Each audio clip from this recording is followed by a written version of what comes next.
Hello, it's day 7. I made it.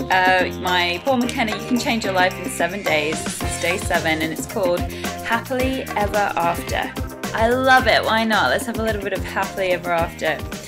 Now he points out the key aspect of the lessons every day, and today's is happiness is not a result.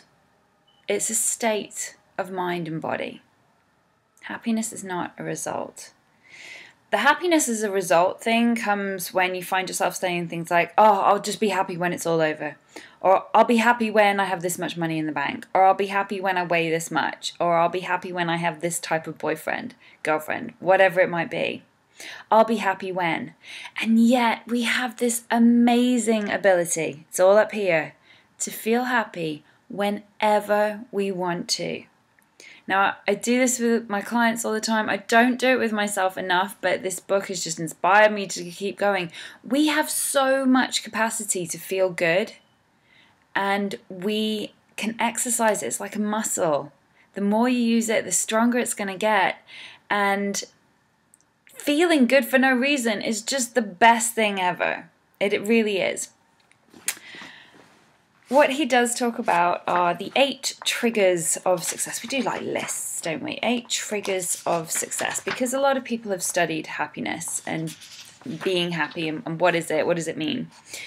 And so he's got a couple here. Clear goals. Well, he's already talked about that. If you have a clear goal, an aim, something to focus on, it gives you purpose. And that's ultimately what we're looking for. If I ever feel lost, or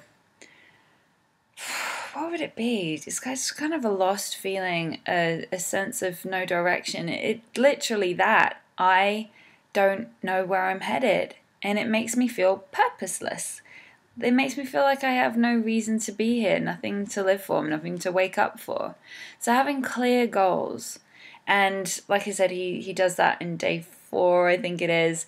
And if you even just having a goal for a day, like I am going to make someone smile today, or I am going to achieve 3 things today. They're all goals, something to strive for.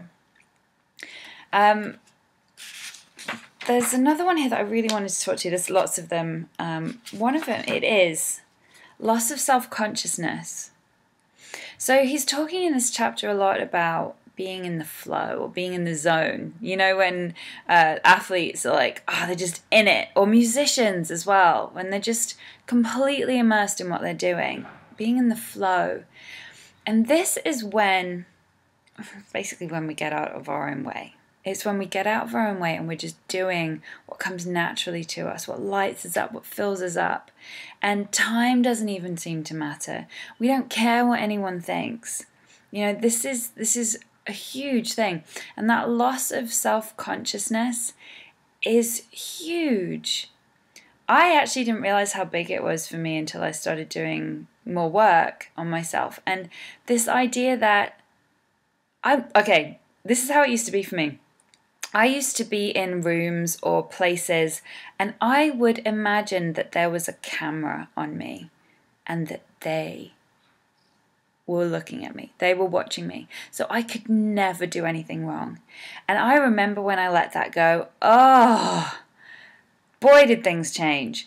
But I hadn't realized. I hadn't realized that's what I was doing all the time. Wherever I was, there was always a camera watching. That's a lot of pressure. And when I released that, okay, you'll think I'm crazy now, but when I released that, that's when things started shifting a lot more. And that loss of self-consciousness, that loss of caring what other people think, or thinking too much about what other people think, it allows you to get into the flow. It allows you to start doing things for yourself, from your soul, from where it really, really matters. And what else does he have to say? He talks about transforming fear into flow as well. He's got a good exercise for that, which I'm not going to share because it's there's lots and lots of different ways to do it. It's kind of broken down into lots of different parts.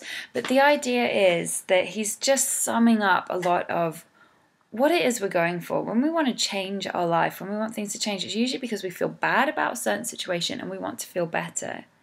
And we have that ability.